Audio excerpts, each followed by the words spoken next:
The month of war on Iran has corresponded with a surge in violence in the occupied West Bank. There's been a spike in settler attacks on Palestinian people and their property, and those attacks have turned increasingly lethal.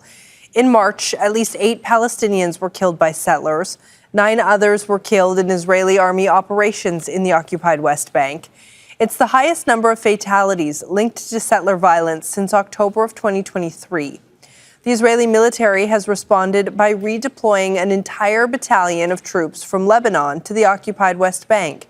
Israeli forces are regularly accused of protecting settlers during attacks or joining in. Palestinians are also reporting that attacks are becoming more aggressive, settlers are openly armed, and according to eyewitnesses, shoot to kill.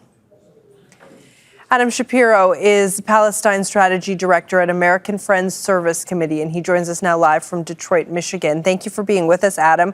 I want to get your thoughts on what we just heard. What do you read into that? Help us understand what's happening here.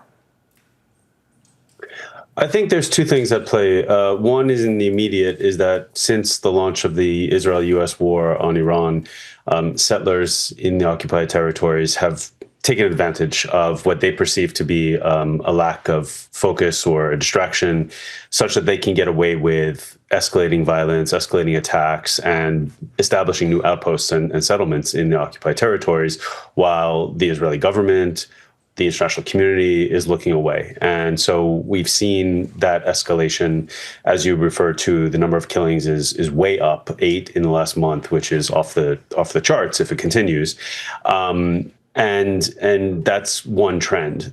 But the other trend is a longer term trend. And this is not about specific settlers. It's about the Israeli government. And it's about its policy of building and establishing settlements, either intentionally by its own designs, or when settlers go and establish outposts, effectively Israeli government legalizes them in Israeli law over time. And we've just seen, I think, 30 Israeli outposts that have been retroactively legalized by the Israeli government also in the last month.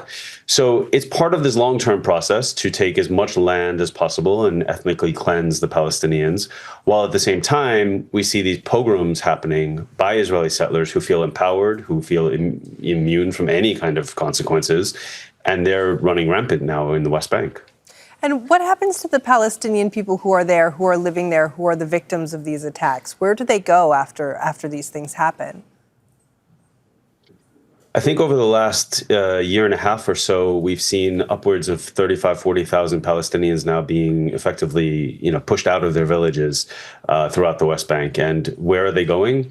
They're going to bigger towns where they feel safer, where they can find community, to the cities, in shrinking areas under Palestinian Authority control of Area A, or what's called Area B, although Area B also has a very robust Israeli military presence, and of course settlements.